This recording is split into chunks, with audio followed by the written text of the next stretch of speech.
Doing our SEC preview show tonight, guys. I have with me the one and only Patric Young, the Florida Gator legend. I also have Terrence Oglesby, who is going to decide to slum it with us tonight on the field of 68 After Dark. My name is Rob Dauster. Fun show on the way today. We're talking Kentucky. We're talking Tennessee. Patric is going to put me in my place, I guess, because of an opinion that I have about Florida. I don't know. I'm ready for that. I'm juiced up. We got a lot to get to, man. The SEC is a loaded conference, not just in football. Before we break everything down, I want to ask you guys this. I'm going to put you on the spot. I want to know your overarching view. Give me a top down 35,000 feet opinion on what you see with this conference this year. Any hot takes, any hot opinions? Let's start it off with UPY. First time on After Dark. I'm fired up, man. You better bring the heat. Yeah. First off, I'm thankful to be here for the opportunity. And then, I want to dive right into it. I'm coming at you from left field. I was going through the almanac and I'm like, even Coach Lamont Paris believes that he's got a very steep hill to climb this year. And you did not have, someone's got to be last in the league, and no disrespect, but they don't have a single player returning that average more than 5 points. Yes, they have the guy coming in from the Citadel, and he averaged 18 points a game, but it's the Citadel. Gigi Jackson, he can score, he can create it.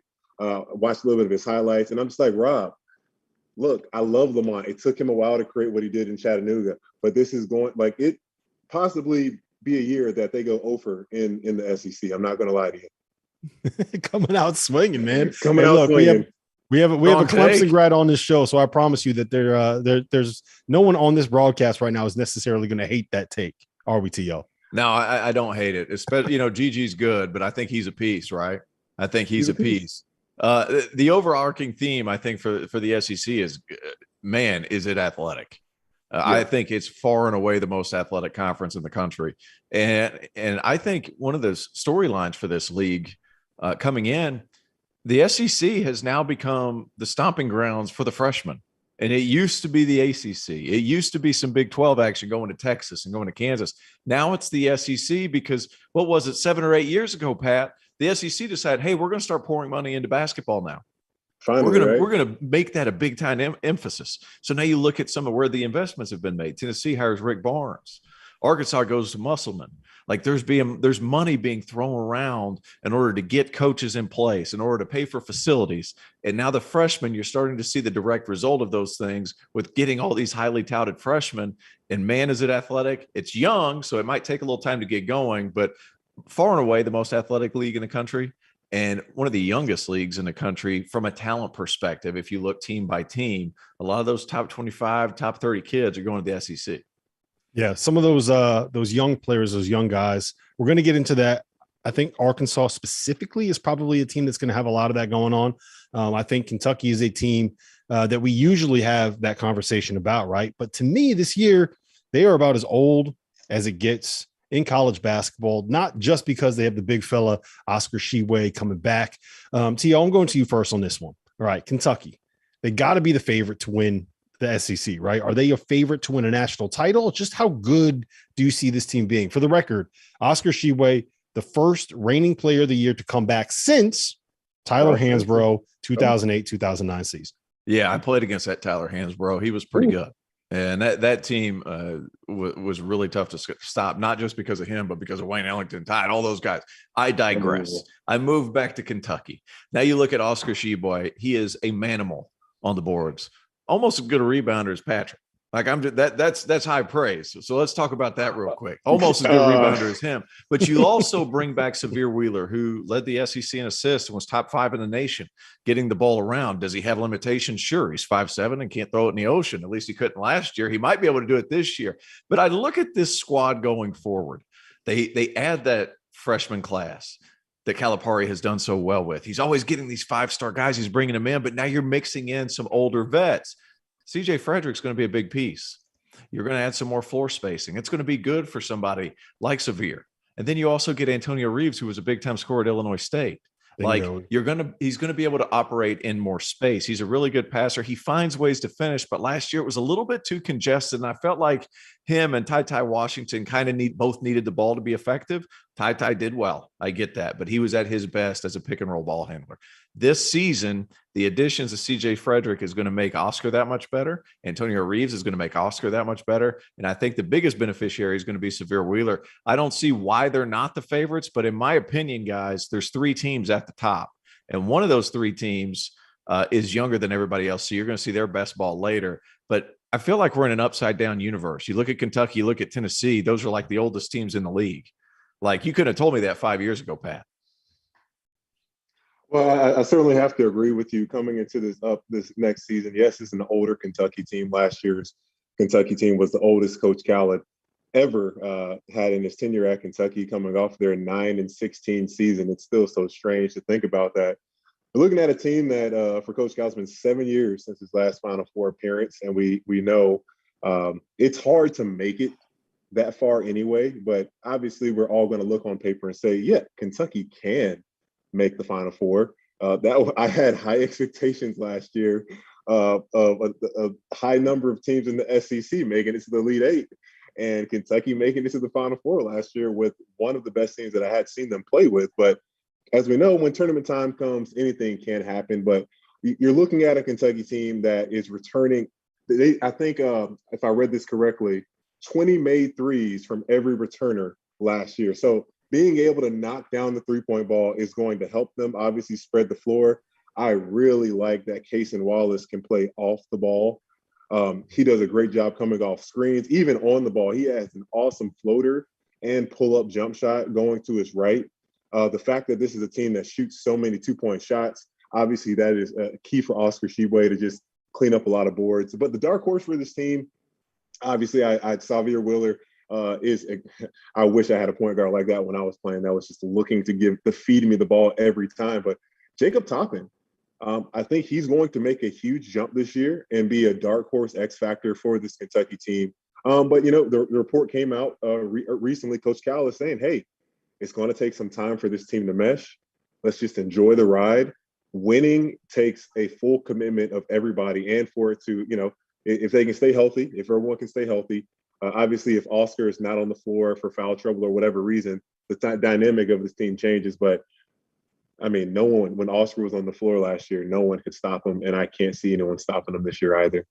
Don't mind me, guys. I'm just going to text Scotty Wilbekin right now and say that Patrick Young didn't think you were a good enough point Scotty guard. Wasn't passing it. Let's not be naive. Let's be real, man. Like, Scotty wasn't passing it. He was a good player. Scotty wasn't passing it. He's still not passing it. Is he in Turkey?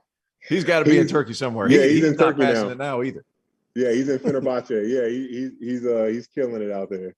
So you know what I like about this team, guys, and I want to get your opinion on this first, Theo, then PY, we can go to you. I love the way that it's built in the sense that you have a point guard that is clearly a point guard. You have a 5-man that is clearly a 5-man.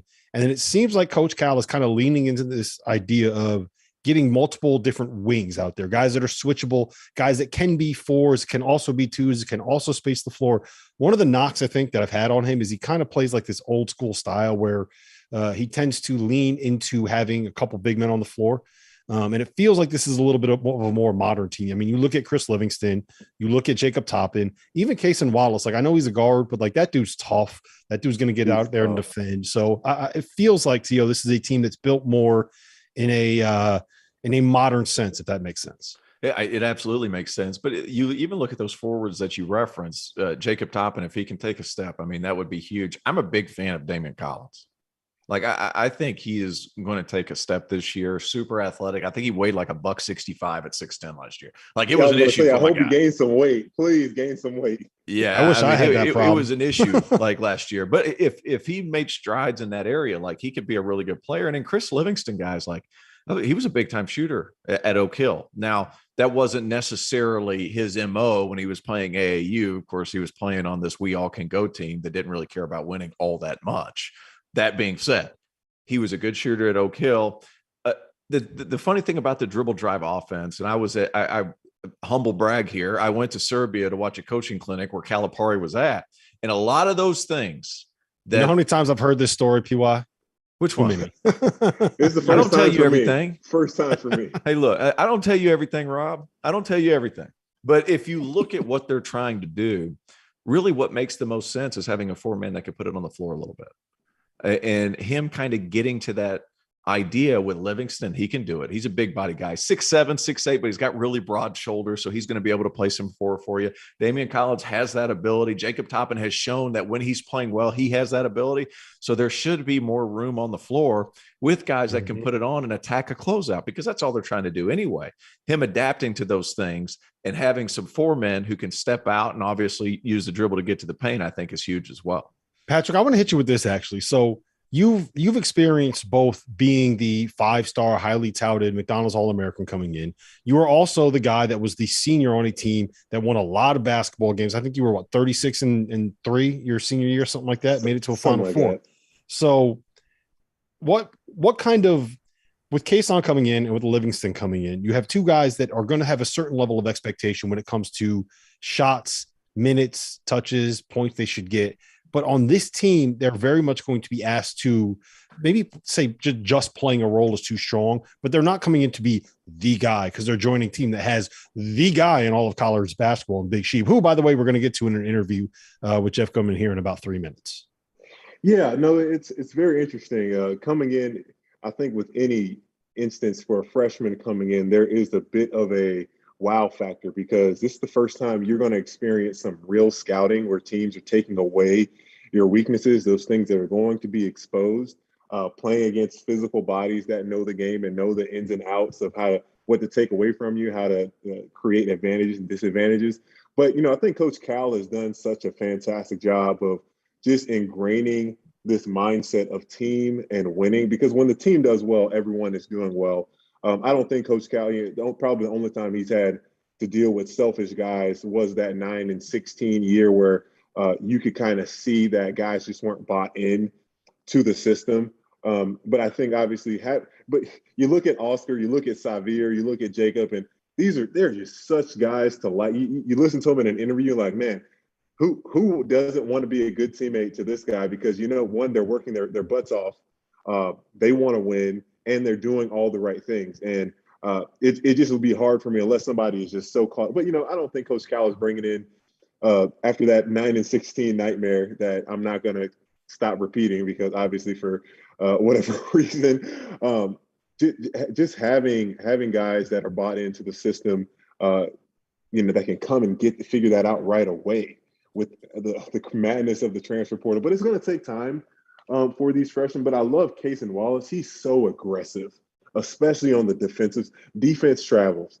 Like the way he moves his feet, he's going to guard the best player on the opposing team night in and night out. And he's going to be, I can see him being first team all defense. I don't know, are we still doing first team all defense? Yeah, but in the SEC, it's like 16 guys they put on that first team. I know. Team. It's a freaking participation trophy to get on all conference teams in your conference, Pat. Like, you actually make a really good point, though. Tell Sankey they ain't all that good. Like all of them ain't that good. Like somebody calls Sankey, get a hold of him. He's changing everything up. He needs to change his all teams back. Like, what are we doing? You know what? Stop worrying about expanding the NCAA tournament. How about you shrink your all-conference teams in the SEC, please? Yeah, everybody don't get a trophy. It's cutthroat for a reason. It's cutthroat for a reason. That's exactly, right. Man. See, you get it. You actually made a good point on Tshiebwe there, Patrick, and one that I don't think people recognize enough. When your star is willing to do the dirty work, and when you're superstar, when you're the guy that gets all of the NIL money, the biggest name, the reigning player of the year, when he's the guy that's like, hey, you know what? I'm going to be down there. I'm going to get a bunch of rebounds. I'm going to get in the way. I'm going to block some shots. That kind of sets a tone for the team where the little things are going to win. You don't have to get shots to matter, right? And I think people on a roster seeing that level of sacrifice, it helps rebuild the chemistry and the culture that this Kentucky team had, in the mid 2000s and or the mid 2010s, and maybe kind of lost in a couple of years recently. So I think that matters. And look, Tshiebwe, one of the best kids that you are going to run into. Even if you are a Louisville fan, I think you find it very hard to hate this kid as a person. You don't have to like him when he's got that blue on, but you'll find it very difficult to dislike this kid as a person. So let's get into that interview.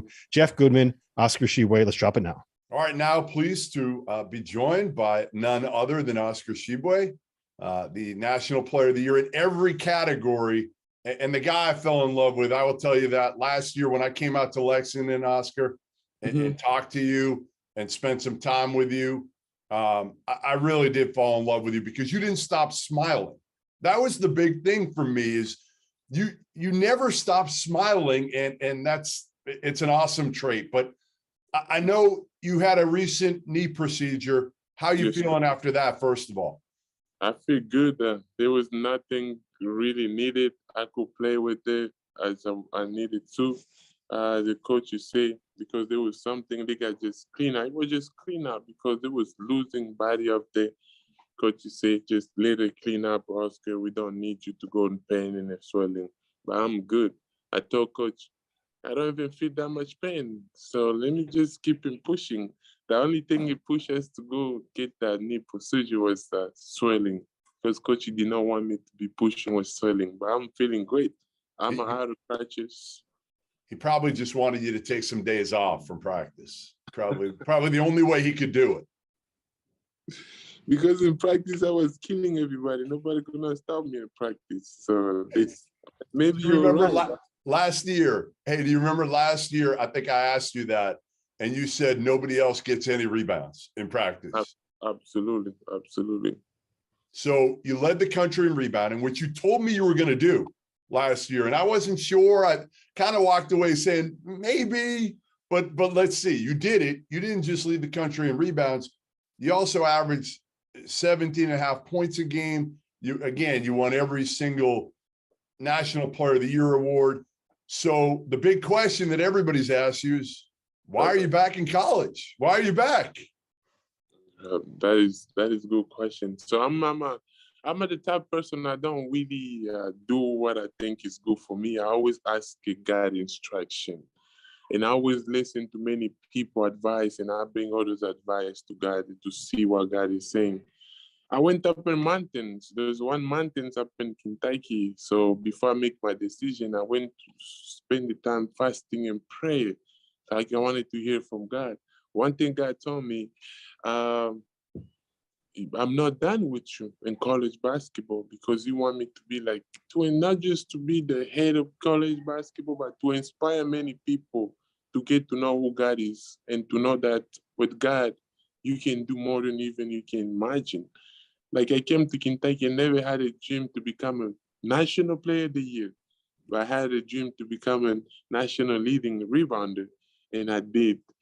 That's what I say. So God is not done with me. Many people say, why can you do more than what you just did? I say the only limits you have in your life is what you place in front of you. But in life, there's not a limit. I can do beyond what I would accomplish. If you can just push harder, you can do more. So, how much, Oscar, did St. Peter's lead also to you coming back? And how much is that taste in your mouth still, that bad taste in your mouth from that loss? It's still bad. The one is the reason why it make me come back too, because I did not want to end my college career beating by school. That's everybody gonna say, this is how you end the career. No, I say no. I'm going back. That make me focus. Now they make me know that it don't matter who you're going against. Anybody can beat you. Yeah. Anybody can put you down. You just gotta lock in, stay focused. Like even right now, I tell my teammates, I told Coach, first of all, I start with Coach. Coach, if we really want to accomplish something great this year, you have to play people who are going to help us to win a championship, to win the games. Even me, Coach, if I don't help you, I get to the point I start becoming selfish. Take me out because I don't care about the team. I want you to play people who are going to help us to win. We are back. That was Oscar Tshiebwe with our insider. I'm doing air quotes, insider. Jeff Goodman. So Kentucky, I think we all agree, is going to, at the very minimum, be one of the favorites. The other team that I think belongs at the very top in that conversation, Tio, we talked about this a little bit earlier today on the DTF podcast, Tennessee. Great guards. They have a lot of guys that can really defend. They have a big guy in Olivier Kamwa that can stretch the floor, and they also have a big guy in Uros Plavsic that can just take up space. They have, I think, everything that you want out of a team. And we just saw them handle. I think they gave Gonzaga 30, right? They put a 30 piece on them in that exhibition. So, Tio, what makes your Tennessee Vols, and yes, I'm saying your Tennessee Vols because you sang good old Rocky Top to us earlier today. What makes them so good and so underrated this season? All right, so back up to the point why I was singing Rocky Top. That was part of my curriculum in elementary school, Patrick, because I grew up in Tennessee. So we had to learn the words to Rocky Top. So let me just half bear, the other half cat, all that stuff. Had to learn it. Had to learn it, or you got to be in music. You got to be in music. Can't have that. This Tennessee team's got a lot of talent. There's a lot of pieces there. Like you look at position by position. Zakai Ziegler. Barnes has always been great with small guards. You look at throughout his coaching career. Back at Clemson, he had Terrell McIntyre, who some people don't know who that is. He's a European legend, so I know Pat knows who he is. You look at their two positions. Santiago Vescovi hit 111 or had 111 assists, over 100 threes. Only the second Tennessee Volunteer to have more than 100 threes. First one was Chris Lofton. He was pretty good while he was there. Then you look at Julian Phillips, super talented, 6'8", 6'9", real rangy, could do a lot of different things positionally. And I think the guy who could step up and have a huge year for this Volunteer team, Olivier Kamwa, did I pronounce that right? Mm-hmm. Olivier Kamwa, this guy is talented. And I think he was held back a little bit last season because I think Rick Barnes trusted John Fulkerson so much, and there's nothing wrong with that. But I also think that Kamwa is a lot more talented. He can stretch the floor out. He can make some more decisions. He's a little bit more athletic. Now, is he the decision maker that Fulkerson was? Probably not. But at the same time, you just add more pieces to that puzzle. And guys, there's just more and more. Josiah Jordan-James, JJJ, defender, multi-positional, jack of all trades kind of guy. He does a lot of good things for your team. The pieces are there, and now they have a bucket off the bench. Tyreek Key sat out last year, had an injury, comes back home. He's from Salina, Tennessee. He never averaged less than 14 points a game. I think he averaged 18 the last year that he played at Indiana State. Comes in and was terrific against Gonzaga and shows right out of the gate that, hey, man, I could score. I'm a professional scorer somewhere. I'm not sure where, but somewhere that dude's going to get paid to get buckets. There is depth on this team. Their size. They're tough as ever because Rick Barnes makes them that way. Tennessee, and they're old. So throw in that, and then you have the elite talent with Julian Phillips. It's a good team, and they're old. They know how to play. They've been together. There's no reason why they can't win it. It's just there's a couple other teams in the way. Say it, Gator. Say it, Gator. I almost came through the screen and smacked you when you're talking about John Fulkerson. And look, I love Fulky. I like him a lot. But Fulky. I thought he hurt the team. And it was public knowledge. Coach Barnes challenged him multiple times last year because I'm like, dude, you're fifth year, sixth year guy that's been in this program. There's no reason you should put up a goose egg on rebounds and points and effectiveness. And it was just driving me crazy because I've been a guy that's been in the system for a long time. But the only question mark I'll have in regards to this Tennessee team, which I love a lot, Zakai Ziegler at one point in the season last year was the best player on the floor with his ability to take care of the ball and knock down the three, his toughness at his size. I hope that this team can be as good defensively as it was last year. You look at them in the SEC tournament, they smothered everyone. It wasn't even a game. And you just hope, you know, a lesson that I had to learn after my junior year going into my senior year, we had one of the best defenses in the country. But you have to understand, just because you did something the year before doesn't mean it's just automatically going to happen. But I trust so much in Rick Barnes and in what he's built. He's a winner. Obviously, the questions come to in tournament play. They ran into a tough Michigan team last year. I was heartbroken. I'm a big fan of Kennedy Chandler. It was tough for me to see them lose because I just was so high on that Tennessee team last year with how well they were playing together. But Santiago Vescovi, he was neutralized in that Michigan game. They didn't have Olivier Kamwa. Hopefully he's coming back fully healthy coming into this season. I love Josiah Jordan-James. He really started coming into himself at the end of last season. His ability to stretch the floor. Julian Phillips, and hey, I'm saying it because I watched some highlights. He's got a pretty jump shot that looks a little bit like Jabari's. I'm not gonna lie to you. His jump shot looks really good. I'm not saying he's to that level of Jamari Smith, but his jump shot looks pure. Something I can only attest to witnessing. I've never done it myself, had a pure jump shot. But Tennessee, they're a team that can do it.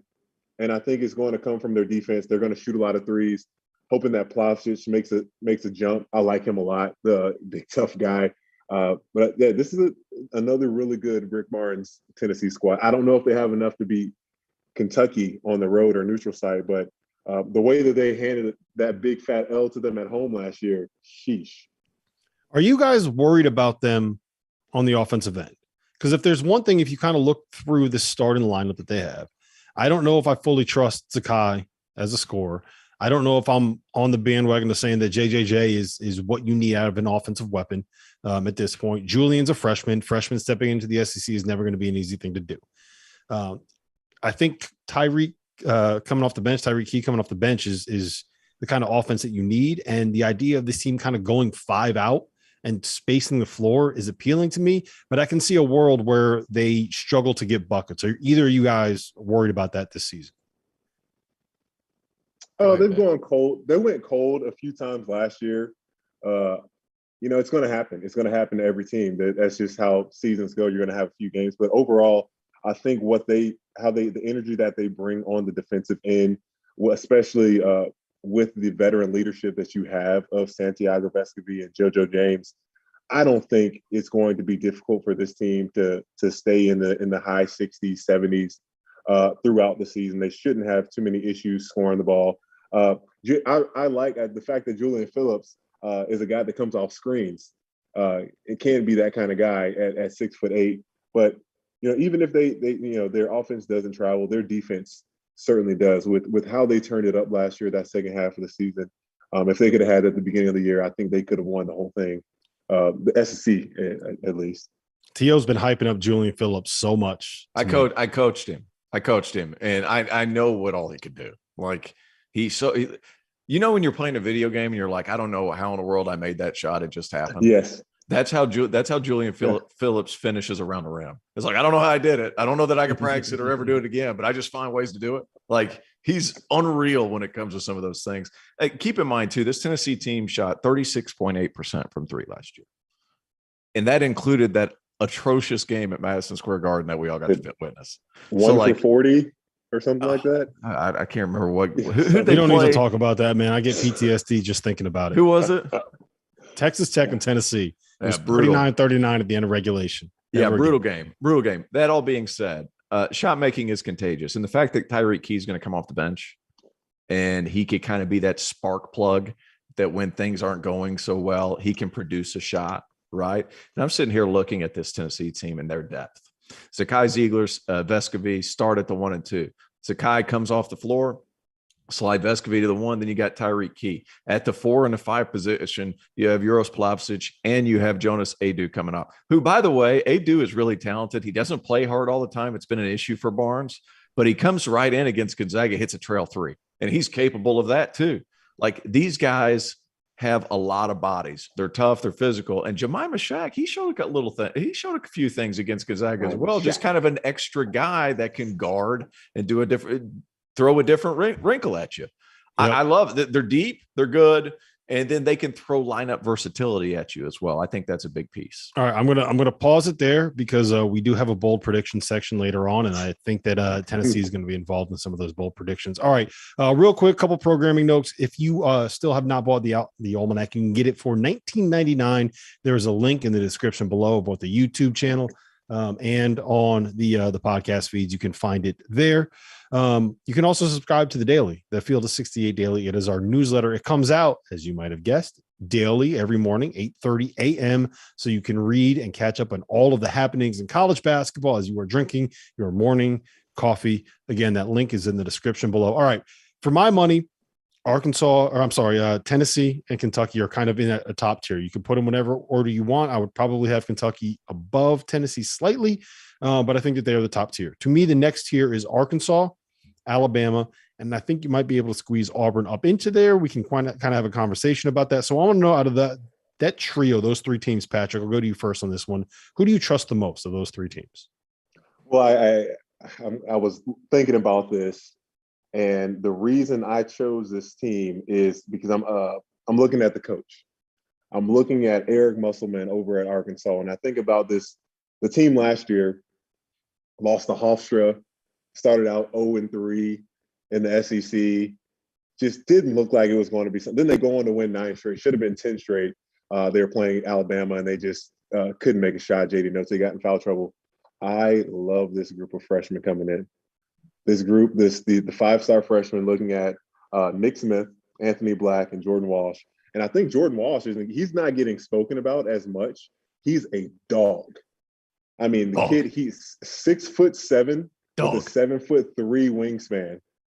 The way that he defends, like, you think you got space and you don't. He's one of those kind of guys that and Muss loves those dudes that long and athletic. You could plug in at the 4 and they just want to go out there and defend and rebound and just be athletic. And that's what he wants. That's how he plays too. Like he understands who he is, which makes him so dangerous.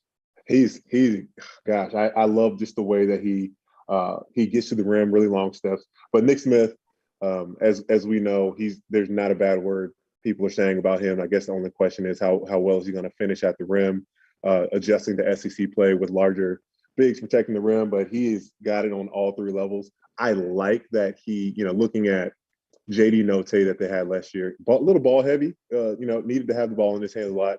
Nick Smith can be off the ball to get his shots to help this team. The question mark, though, I guess you would say, looking at this Arkansas team, because a lot of the games that they won last year didn't come down to offense. It came down to their D. They're just straight up toughness. Sometimes they were not the more talented team, but you could see, like, when I was there when Florida played Arkansas or Arkansas played Florida in Florida last year. Arkansas just showed a level of toughness that, hey, doesn't matter that we're not making shots. We're going to get the rebound and we're going to score every time. And that's what this tough Arkansas team is going to do. And it's a direct reflection of the coach that Coach Eric Musselman is. He's done a fantastic job. To see him doing it with 11 new players, though, that's going to be something. And let's not forget about Devo Davis as well into this lineup. I think he's going to make another jump and be a solid player, contributor. He knows the system really well, and he's going to bring some leadership. So I absolutely trust them the most out of those 3. Yeah. So my take on Arkansas, Tio, tell me what you think about this. I think that we are going to see them get off to a slow start. We've seen it last couple of seasons with Muss teams when he adds all of these new transfers coming in, right? Takes him a little while to gel. There are some bumps in the road in December, maybe even early January, and then they figure it out. He gets that rotation cut down to like 6 or 7 guys, and they go on these runs and they just start winning and winning and winning. I think it was with who was the transfer from Indiana they had? Justin Smith. They moved Justin Smith to the 5 in 2020-21, and that's when they made their run. They moved Devo Davis to 6th man last season. That's when they made their run. So how concerned are you when you consider that they have? Is that a take or is that just what happened? No, that's what happened. So here's my question. How concerned are you about the fact that we've seen teams that are freshman loaded that take some lumps early on in the season? I think it's going to happen with Duke this season. So like, how concerned are you about that? Not much. I mean, they just got thumped by Texas by what, 35? Like it's a process. And not only that, we were talking about who we should trust over the course of the year. I like this Arkansas team a lot. I like all those freshmen. I like Nick Smith. I think Jordan Walsh is awesome. Pat, you would love. Did you have a chance to see him in person? I have not. He is your kind of guy. Yeah. I mean, the ultimate talker, the ultimate competitor. He's calling everybody out. Well, he's looking at a coach. He's looking at him directly in the eye. Like, this dude is bringing heat the entire time, even in timeouts. Like, he's your kind of guy. They have talent everywhere. Anthony Black doesn't get enough credit either. I haven't seen a whole lot of him. I saw him dunk over somebody, on top of somebody. Like, they have talent. It is going to take a second. And we didn't even mention Trayvon Brazile. Oh, I was about to bring him up. Yeah. By the way, I'm going to throw this out there. I thought he could be Missouri's most talented player. I predicted that just after watching some grainy high school footage. I don't even think he played AAU ball, but it was like, man, this kid has tools. Now he's starting to put them together, and Musselman loves that guy. They have a lot of pieces. Am I worried about the early season and early conference? Yes, I am. But I think by time tournament time comes around and SEC tournament time comes around, they're going to be somebody to be reckoned with again. What is it? 2 Elite Eights in a row? Arkansas can make the Final Four, because not only is he going to figure it out as the season goes on, but that talent is bigger, that talent is better. And by the time March happens, that talent's going to be ready, and they're going to be a lot to deal with throughout the season. Do I pick them to be above, say, in Alabama for the regular season? I would probably say no, because I think Alabama will have the ability to be a little bit more consistent, especially during the early portions of conference play in early January, right? It might take a little time to get those guys going. So. Last year was not. Well, let's talk about Alabama, because that's a perfect segue. Patrick, you kind of brought this up a little bit. I can't remember where it was, either the pre-show or we were texting about it or something. Yeah. So Brandon Miller is a guy I'm all in on as a really, really good player. My concern, and I think it's something that you mentioned, is that he's kind of like a mid-range guy, right? Whereas when you look at the best team that Nate Oates had when he was at Alabama, it was when Herb Jones, who was, I mean, he wasn't really a shooter, but he was a guy that can make an open shot, but he was a point guard that was playing defense as a power forward in the SEC Defensive Player of the Year. So my question to you is this: 3 guards, Brandon Miller with Charles Bediako, like, is that going to work? How do you see this all coming together for Nate Oates? Oh, man. Well, last year, let's just hope that was a blur of as I said, T.O., it was nauseating. Covering, you didn't know who you were going to get, and there was a hope that Alabama finally figured out coming into the tournament, but obviously got knocked out in the first round. If Javon Quinterly is, he had a late ACL tear at the end of the season last year. I really like his game, but his game is keyed in on him getting to the basket, keyed in on him just playing fast. So he dribbles too damn much, Pat. He does dribble a lot. He does dribble the ball a lot. But he doesn't shoot it as much as Jaden Shackelford did. Goodness gracious. I love Brandon Miller.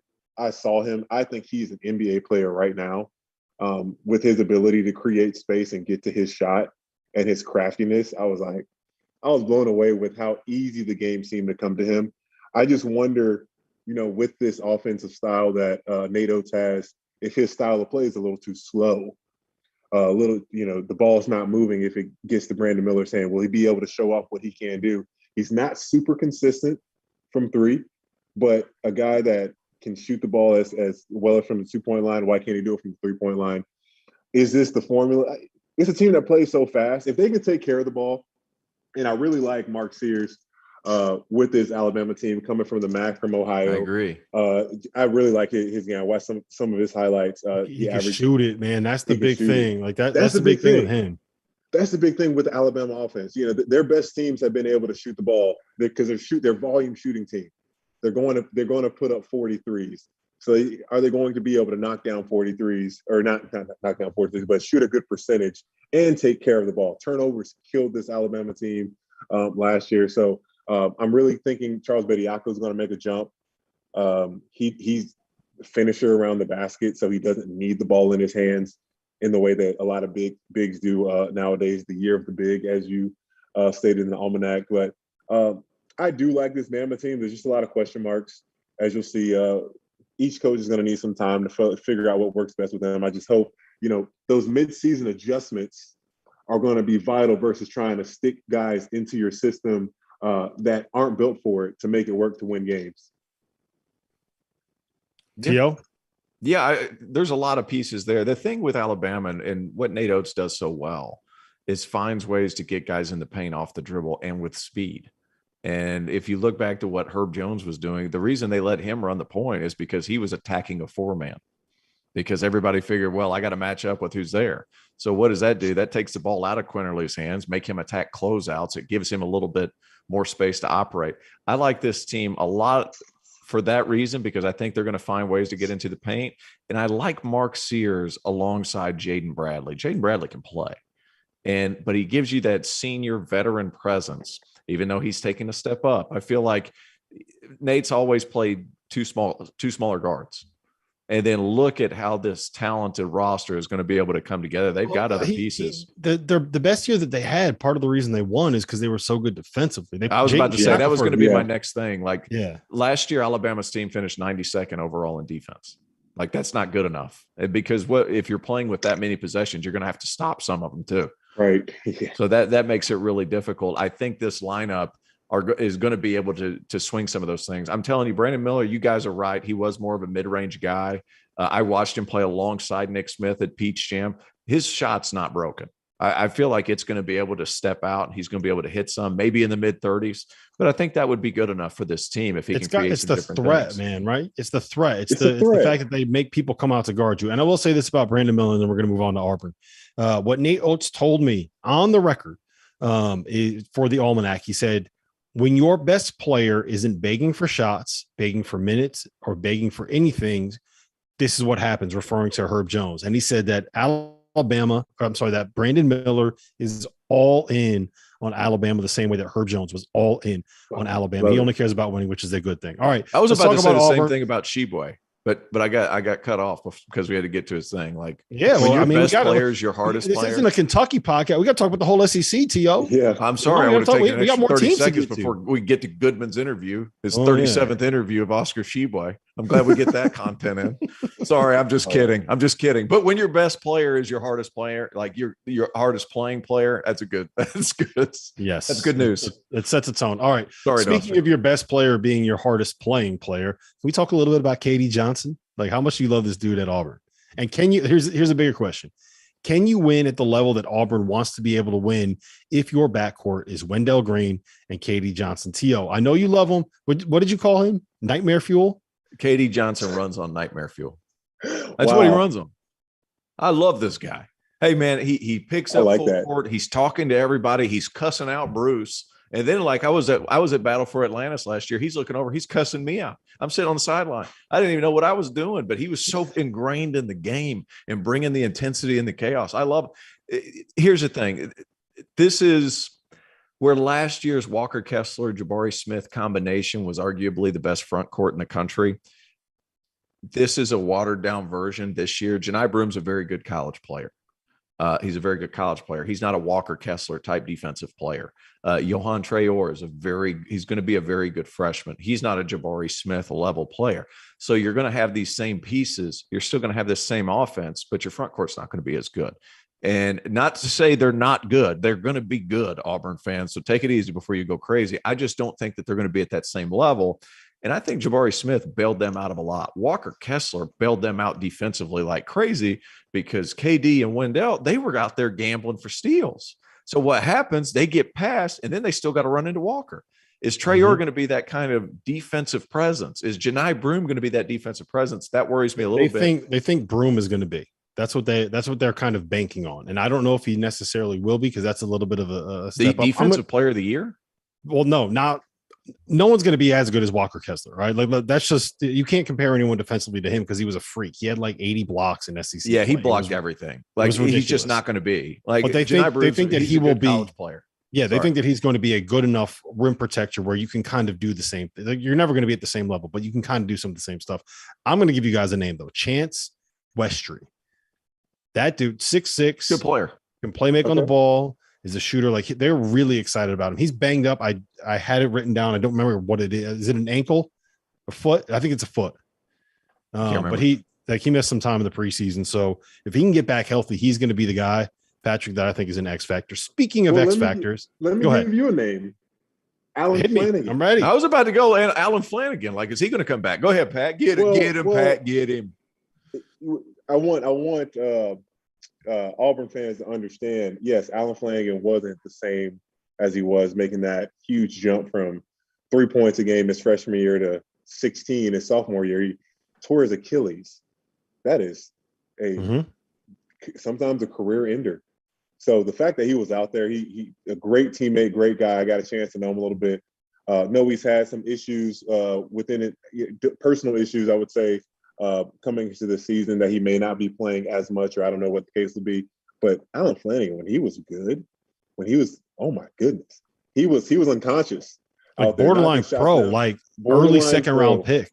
Good. Sometimes it takes a year of playing to get back from an Achilles. Like, I played with a guy at Clemson. His name was James Mays, and he was right on the cusp of getting call-ups.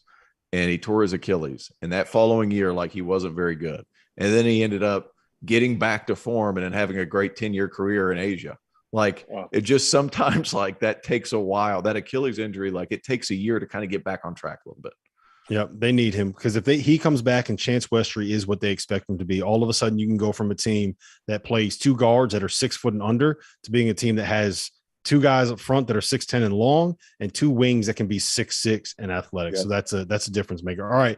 The next tier teams here, to me, it's going to be Florida, Ole Miss, Texas. Like, is there a sleeper in this next group of teams? Patrick, you know I'm going to you first on this one. You know how I feel about your Gators this year. T.O. knows how I feel about your Gators this year. So you know what I'm going to do? I'm going to give you the floor, baby. It's your world. Let me know about those Gators. It's so hard. It's so hard. I was another one of those that I'm just like, who do I really believe has a chance. Because I look at most experts, yourself, Rob's polls when looking at the SEC, and no one has Florida above about 6 or 7, right around there. But we have to consider Colin Castleton averaged 16-9 last year, was injured. They're bringing in an awesome player in Kyle Lofton. I've been close to the team. This freshman Riley Kugel from Dr. Phillips, he's a winner. I tried to tell you about him, T.O. I tried to tell you about him today. Listen, like him. They're telling me this kid's got that. I guess if you can compare him a little bit of Keontae Johnson before he had his injuries. But I can't discount Texas A&M either. But Coach Williams, like he's created. I was surprised to see Hassan Diarra leave, just with the relationship that Buzz and him had. Nobody was happier for Hassan Diarra to leave than Rob. Really? Because he's going to these beloved UConn. Yeah, I'm a UConn fan, and he ended up at UConn, and he's going to be a very nice addition for my Huskies.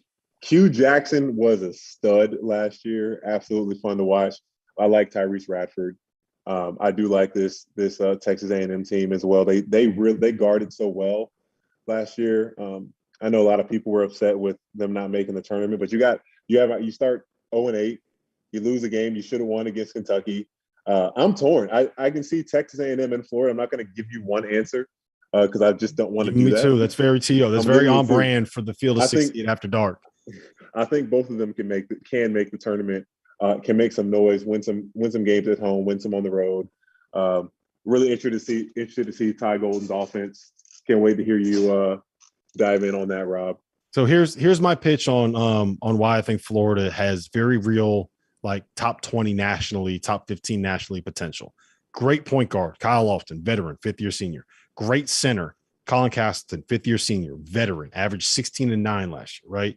Then you got 3 guys at the wing spots in Kawasi Reeves, Will Richard, and Alex Fudge, who can all be like some form of that versatile, switchable, make shots, guard different positions, switch 1 through 4. You have everybody in that range is 6'3" to 6'9". You got depth. I think Myron Jones is going to be a better shooter than he was last year, closer to what he was at Penn State. CJ Felder, athletic. I think he's going to be a really impact guy. Trey Bonham is going to be one of these like finds that the analytics nerds, Jonathan Sapphire, shout out to him. Someone's going to find him in the portal. I really, really believe that Florida has a chance to be really, really good. Now that's relying on 2 transfers and a sophomore that didn't really do anything until the last 3 games in the postseason to kind of take big steps forward. But I can see a world where that happens. T.O., I know you like Texas A&M. I know that you also like Ole Miss. Talk to me a little bit about the Rebels. Talk to me a little bit about Buzz. I'm in. Hey, PY, I'm in. I'm in on the Rebels bandwagon. I think they got a chance. Sound rough and healthy.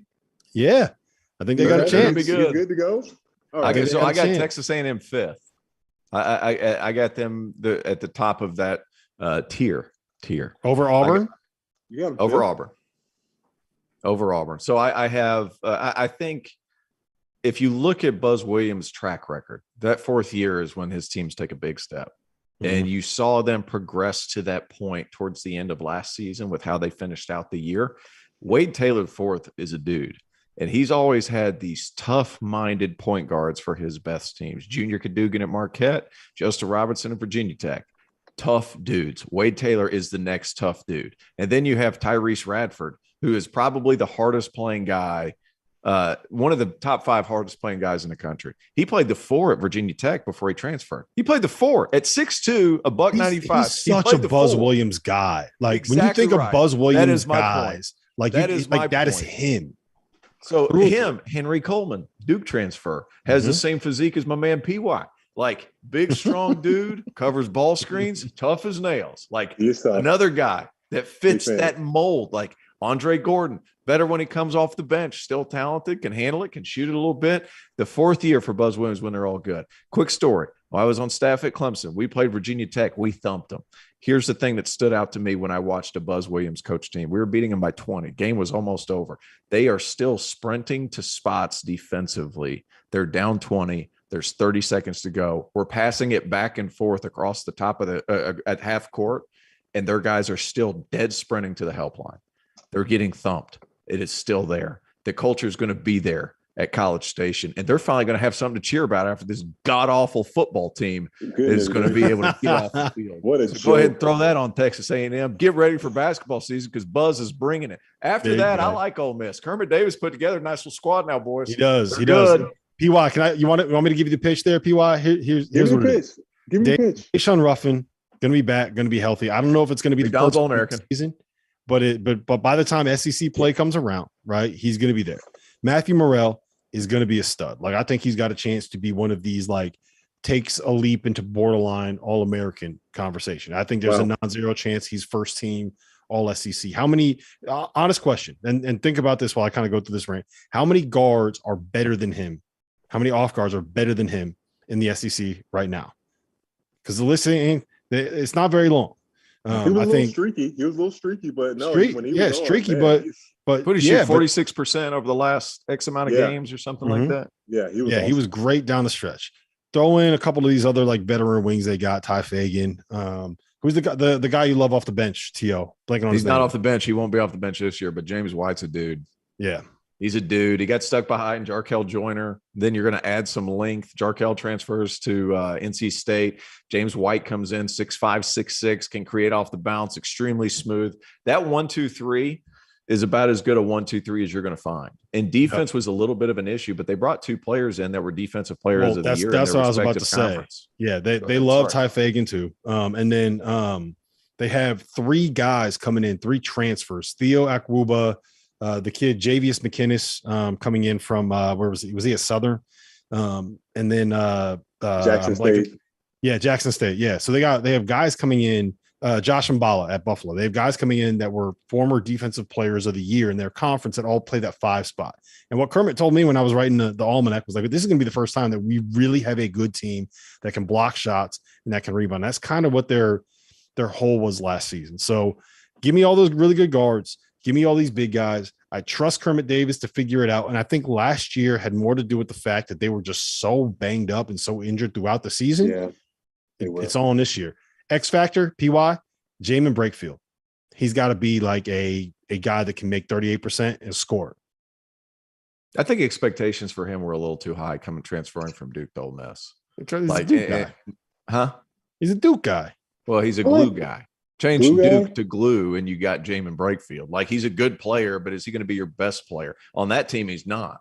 You look at Ole Miss, like, those 3 guards as good as anybody. And then Kermit's always done a really good job of kind of managing that line of controlling too much and letting your guys go. And whenever you have so many guards that can make things happen, like especially Deshaun Ruffin, if he's as good as he was pre-injury, if he comes back in January, they're going to be a tough out for anybody. Yeah. I mean, Oxford, Mississippi is going to be a lit aflame if they're as good as I think they're going to be, because Matt Morrell, he's Jody Meeks. Jody Meeks is a good friend of mine. He's very similar. He can score in bunches. He's going to be a high-level shot maker. And then they have James White, who can create a little bit off the pound. They got a lot. There's a lot there to love if you're looking at Ole Miss. It's just a matter of how's that front court going to be. Yep. All right. So we talked about Todd Golden already. There are 5 other new head coaches in this league. Patrick, I'm going to you first on this one. You have LSU, you have Missouri, you have Mississippi State, you have South Carolina, you have Georgia. Out of that group, who are you buying? Who do you think is going to end up having the best season? I know this is a tough one because it's obviously coming into the SEC. Tough to recruit when you're starting anew, but I'm going with Matt McMahon. I love that he's a winner. You know, I was between Matt McMahon and Chris Jans, both guys winners. But I'm going under that similar criteria you had. He brought back his point guard. He brought his point guard and his big from a top 25 team into the SEC. So having that chemistry and don't be surprised if KJ Williams makes it to an all-conference team. I like those guys that, don't be surprised if he's right around in the mix. You can't assume that they're going to be bad just because it was a dumpster fire at the end of last year. But I really trust what he's done. They were 28-3 last year. So just hoping he's going to have the right guys that, they're going to be a tough team to beat at home. Adam Miller's back off his ACL. That was a huge grab for them to grab him to come back. I liked looking at Tyrell Ward Good player. Oh, he's good. Yeah, I was going to mention. Yeah, he's good. He can score. I think he's a perfect fit, like coming off the bench for that group. I don't know if he's going to necessarily be like a 12-point per game guy as a freshman, but I think he's going to be someone that can come off the bench and like every couple of games, you got a guy giving you 18 to 20, right? Yeah. I think that's kind of what he is. And for a bench guy as a freshman, it's going to help. Lou Henson All-Americans, typically when they transfer up, they still do pretty well. Like those 5, or I don't know if it's like the SEC, how many people they have on that team. I'm assuming it's 5. But guys that transfer up, those Lou Henson mid-major All-Americans, when they go up, like they usually have some suggest. KJ Williams is like that, and he is big. I mean, like he's not just OVC big, like he's SEC big, 6'10", 250 or whatever. He could step out a little bit. Yeah, he's big.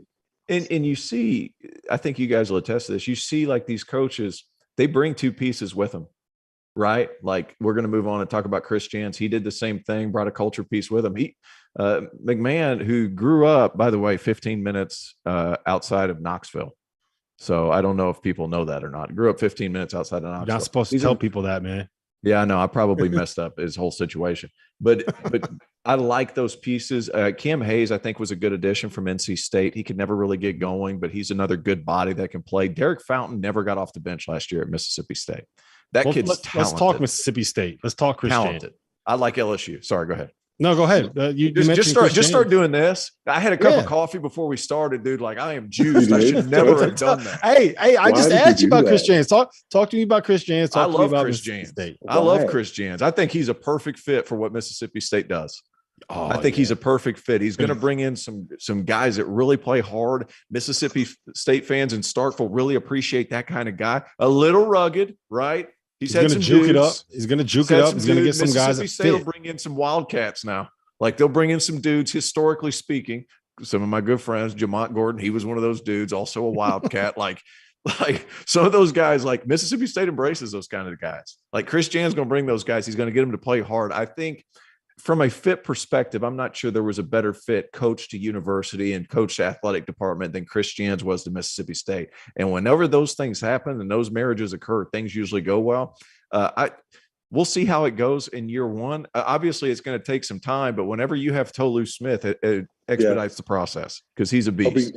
And then Patric shooting, so they got Eric Reed Jr. too. Like they added some pieces. It's going to take time, but I like their pieces initially. Yeah, Patrick. Mike White was at Florida. He's now at Georgia. I know T.O. is a little bit bullish on the Bulldogs this year. What do Georgia fans have to expect out of Mike White as their coach? Well, obviously, Coach White saw that his time at Florida was over. The fan base just was, 7 years is enough time to see if it's a fit that needs to keep going or not. And happy for him. Fantastic man, by the way, Coach Mike White. I think they're going to love just the culture that he's bringing to Georgia. He's an everyday guy. Every opportunity I got to be around him, I was just like, man, this guy just makes me feel good about life. Big time pickup bringing Quindo back. Don't sleep on him. Don't sleep on him if he averages 18 or 19 a year or a game this year and possibly sneaks into that third. Is there a third team now in the SEC All-Conference? Probably. So what it is that they got 37 dudes on the second team, so go ahead and throw them on there. Yeah, if you play in the SEC, if you letter as a player in the SEC, then you're automatically locked into one of the all-conference teams somewhere. Automatically. Well, listening to doing some research on this Coach White's team, he brought Braylon Bridges coming back. That was a big time for him as well. I mean, why leave? You're going to have the opportunity to be the guy down in the paint. Coach White brought in a lot of guys from smaller conferences, but they're winners. They were guys that won, had opportunities to hold trophies, cut down net. So if that attests and means anything, maybe it means that they're going to have more wins than last year. But I don't want to reveal my picks here, but they weren't very high from the bottom overall. He didn't inherit a great program after last year. I think they will be better than last year. Yeah, they will be. I think they'll be a tough out at home. Maybe steal a game or two on the road, but that's about it. All right, so we're going to get to those power rankings in a second. Before we do, I think we all agree Oscar Tshiebwe, SEC Player of the Year, right? Yes. Anyone disagree? I think No. we're all there. Dark When you're the horse? reigning national player of the year, we got to make you the preseason conference player of the year the next year, right? So who's the next guy? Patrick, who's the next guy? Give me 30 seconds. Who's the next guy? My next guy that I wanted to go with, Colin Castleton. I think he is going to be a double-double machine this year. He could very well average 20 and 10 and have an opportunity to carry this Florida team in a super senior year to something special. T.O.? You see Ole Miss make a run towards the top of the conference, and I think I have Matthew Morrell on my second team, but if they make it in that top 3 of the league and he's averaging 18, 19 points a game, he's going to have a shot. But then I also go back, I look, is Nick Smith going to get it together in time for conference play? Yeah. Like right. if that happens, like he is a handful. I think that's a big thing. Brandon Miller could be up there if he's able to take a step, depending on how Oates uses him. There's just a lot of old dudes and a lot of good players. Old dudes and a lot of good players. I would go with Nick Smith just because of the fact that Muss loves finding these mismatches and then just going over and over and over and over again. And he always picks out one guard that's going to get like 26 shots. JT Notte, how many times did he get 30 shots in a game last year? Oh my goodness. It was a lot. So I think Nick Smith is going to be that guy. I think he's probably going to put up pretty big numbers. It'll depend on whether or not they are like good enough at the start of the SEC season to be able to be in that conversation by the end. All right, let's get into these power rankings. We're going to end the show with a bold prediction. I'm going to put you guys on the spot. I'm going to make you have a bold take. But before we do that, let's just roll through the best 14 teams. We're going to start at the bottom. Okay. And look, I'm changing mine. Okay. I've had some awakenings. I've had some reconsideration since we put together the almanac. So mine's going to be a little bit different. I don't care. I can change it. I make the rules. This is what I do. So first and foremost, T.O. It's my company. It's my company. I can do what I want. T.O., I'm going to you. Who is 14th in the SEC this season? South Carolina. Yeah, I'm there too. Yeah, I hate it for Gigi because I think there's going to be a lot of undue pressure on him. He's the best player on a team that's not great. And the second best player is a very good SoCon player. You're going to have a big year from Michi Johnson, the Ohio State transfer. I just don't know if the talent's there yet. I think they could get there. It's not. It's not there. It's not. And Patrick, I already know from what you said at the Open, you got South Carolina 14th. I'm going to have them there as well. They're going to be a hard playing team, but a team that is going to execute defensively because they're not going to have the talent. It's not going to be enough to win a lot of games, but they're not going to get blown out as often as one might think. They're going to be well coached. It's just they're going to be very well coached. You need to have your most talented player not be a 17-year-old. That's kind of the bottom line. Yeah. All right, 13th. I have Missouri. What do you guys have? I knew you were going to have to say. I got Georgia. Georgia. I'm going Georgia too. Mike's going to do a great job. And if there's one word that describes Mike, it's consistency. I think he's just not named Billy Donovan. That's the only reason Patrick didn't like him. I mean, he liked him, but you know what I mean. Like he wasn't in the Final Four. Like he has been consistent the entire 21 seasons. We're a regular there. It's just they're not in the Final Four. So, I mean, he's going to get some consistency. Yep. All right. 12th. What do you guys have? Vandy. Oh, wow. Vandy's pretty low, huh? Yeah. I got Mizzou. And I think Mizzou could be okay because Kobe Brown was a second-team all-league guy. Demoy Hodge was a good addition. Isaiah Mosley could be one of the better scorers in the SEC. So watch out for that name. Yeah, I have Georgia 12th. I think those bottom three are kind of, you can mold them whatever way you really want to mold them. All right, 11th. What do you guys have? Well, you guys convinced me. I need to change my answer. I had Ole Miss, but now I'm going to go Mizzou. He's changing it up. No, stick to your guns, baby. Change it as you need it, PY. There's no loyalty here. Change it as you need it. You educated me, and I'm very bought in now. So who do you have? Morrell. I'm going with Missouri at 11. Missouri at 11. T.O. I'm going Mississippi State. I think Jans is going to get it going. It's just going to take some time. Yep, I agree. I think that there is a gap between 11 and 12. And to me, anyone from about 7 to 11, you can kind of put those in any order. I probably would have Mississippi State 11. But it is what it is. All right, 10th. Go ahead. That's Mississippi State for me. Oh, Mississippi State. Yeah. Vanderbilt for me. I know Scottie Pippen leaves, but if one thing that Jerry Stackhouse can do, it's get guys shots, and he's got shooters. Miles Stute's like a 40+% guy, and Jordan Wright is a very multi-dimensional scorer. I like those pieces, and if Liam Robbins stays healthy, they'll be all right.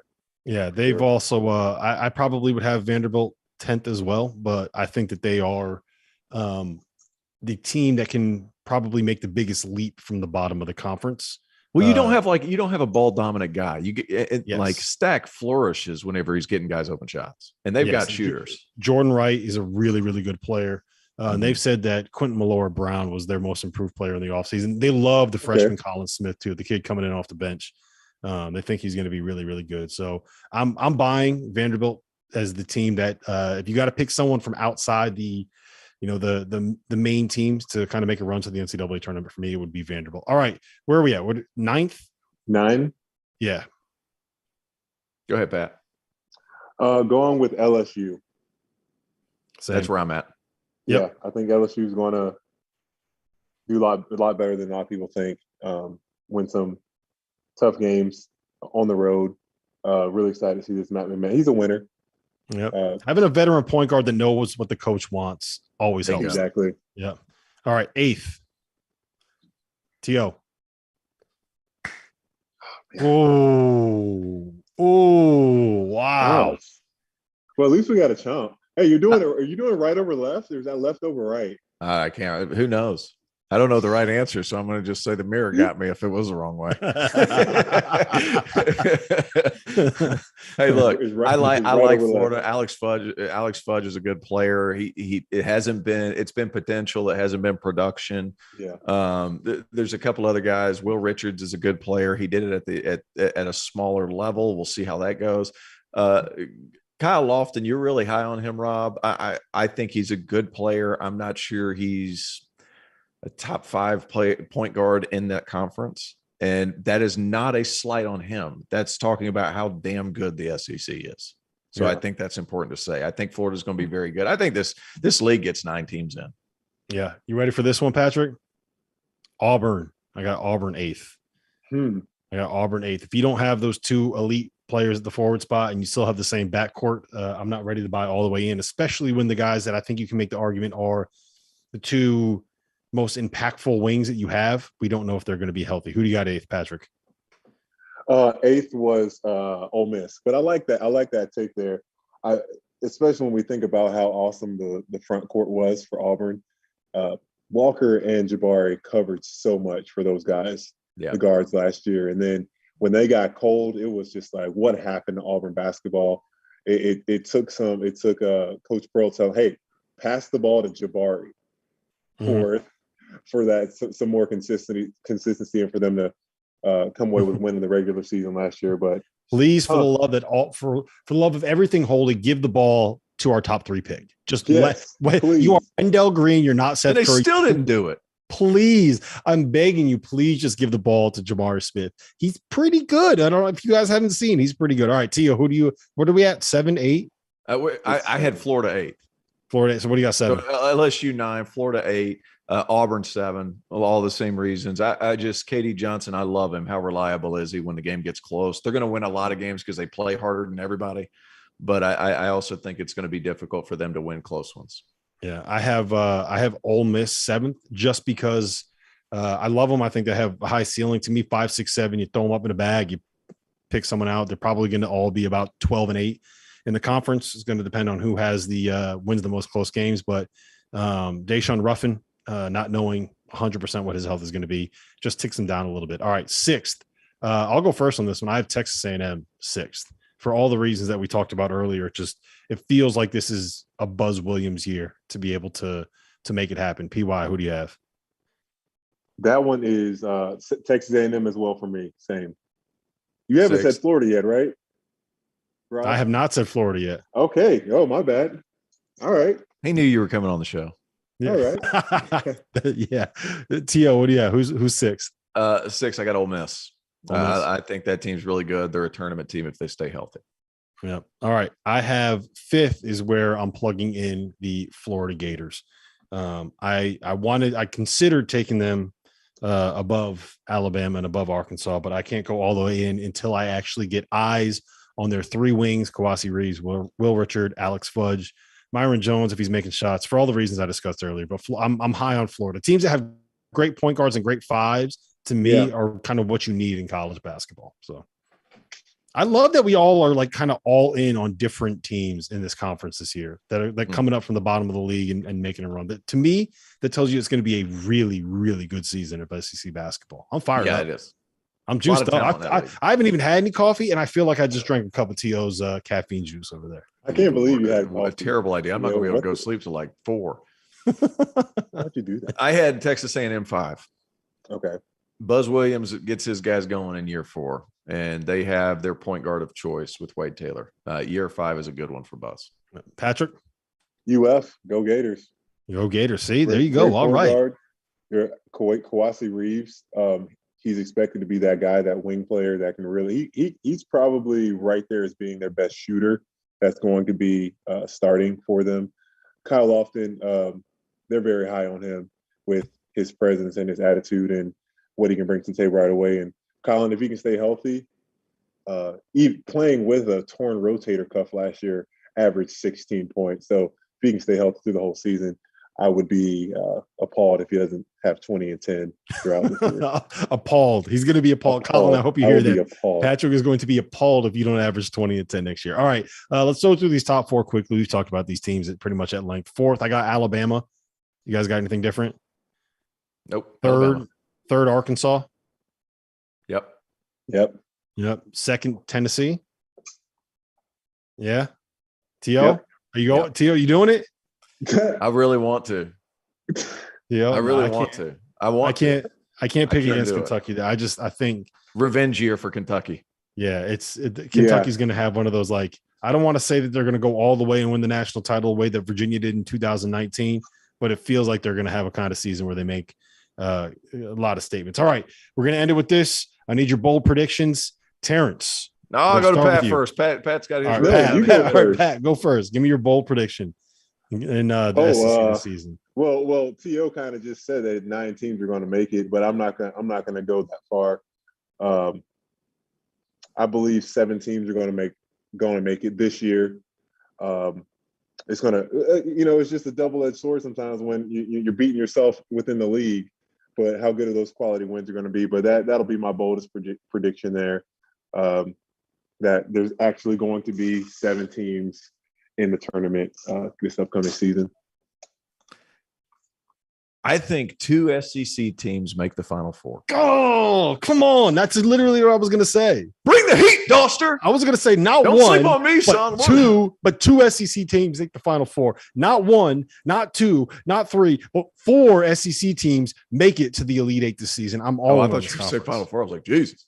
We're pushing all the chips in. You see what I'm doing? All the chips are going in the middle. I think they pull an ACC and have 2. Mm-hmm. Kentucky and Tennessee. And I actually think, who I think it's going to, like, Tennessee could certainly do it. Arkansas could certainly do it. Those top 3, man, like, they're a handful. Depth, shooting, beasts inside, like, all 3 can make it happen. Yeah, and does the SEC have the best coaching? No, I would say the Big 12 does. Big 12? Yeah. And the depth is pretty impressive in the SEC. Highest paid. I'll tell you that. Yeah, but give me that's true. But give me the 2 guys that won the last 2 national titles. Yeah. That's kind of where I'm at with it. That's not a hot take. Is it a hot take? No, of course not. I never traffic in hot takes. Anyway, listen, this has been the SEC preview show. Thrilled. We got Patrick Young, Field of 68 After Dark, his first episode with us. T.O.'s been here for a year. We're kind of sick of him by now, but he keeps bringing the juice. They've been trying to kick me out for 6 months, Pat. I won't let him do it. Man, hey, Pat, great job, man. Thank you for being a part. I'm really excited to have you on. Yeah, thank you. This is fun. I can't wait till next week. Yeah, well, producer Trevor is yelling at us because he wants to get back to be able to watch this World Series. So, for Terrence Oglesby, for Patrick Young, for Trevor, our producer, the big Illini fan, he's all fired up, all juiced up because they were in the college football playoff rankings. My name is Rob Dauster. We'll see you guys again